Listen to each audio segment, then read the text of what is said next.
Upon getting into the cab, the first thing that I'm going to do is make sure that I have all the required safety equipment. I need to have a fire extinguisher, 3 reflectors, flares, and also some spare fuses.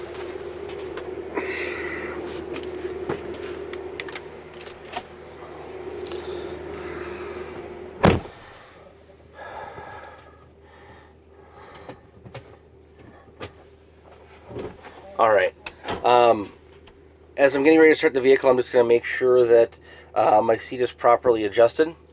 I will check both the air horn and I am going to check the regular horn just to make sure that they work properly. I'm going to do a proper engine startup, so I would depress the clutch. And as I'm turning the vehicle on, I'm just going to make sure that the ABS lights and the other warning indicator lights go out. Make sure that it's set at a proper idling speed before I release the clutch. As far as the gauges, I am going to look at the oil pressure and make sure that the gauge is working and that it is the gauge is moving up to a proper amount of pressure. I'm going to look at the voltage meter on the battery to make sure it's in the safe range. And then I'm also going to be looking at the engine temperature. What I'm looking for there is, I mean, we just started the vehicle up, so it's not really very hot yet. I'm just going to want to make sure, as I am continuing the inspection, that the gauge works and then it begins to, the temperature of the vehicle begins to move up. I'm also going to be coming over here and just looking at drive axle temperatures. These ones right here, there's really nothing that's going to happen now, but during driving operation, you're going to want to make sure you pay attention to these to make sure your axles aren't getting overheated or anything like that. Now, next thing I'm going to do is I'm going to make sure that the air pressure, it's got the primary and secondary air pressure over here. I'm going to make sure that they've gone up to the point where they are, the governor has turned off. And then I am going to move this into the accessory position.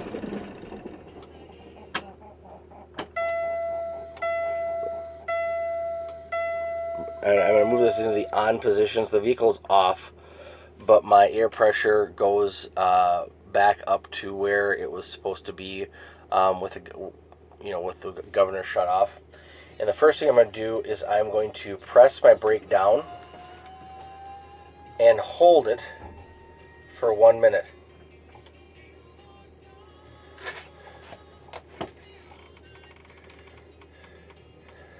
And once those pins stabilize, I'm going to hold it for 1 minute. Okay, so the pins are now stabilized. And I'm going to hold that brake down. 1, 2, 3, 4. Let's see here. I've got a timer on my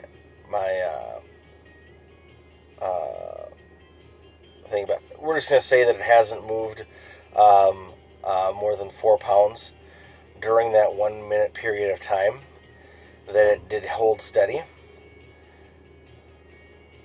The next part of the brake test is I am going to make sure that these are both depressed.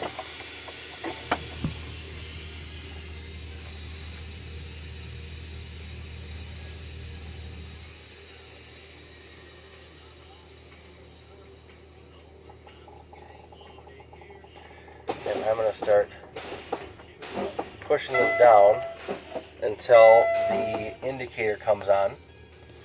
And then I am going to continue to press this.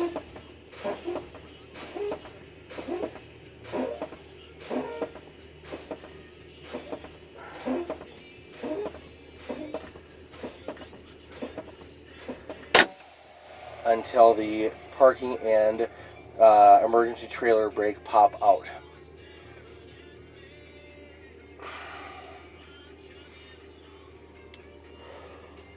Also, while in the vehicle, I'm going to make sure that my turn signals both work on the dash portion of it, that my four-way flashers work properly, and that when my lights are on, that my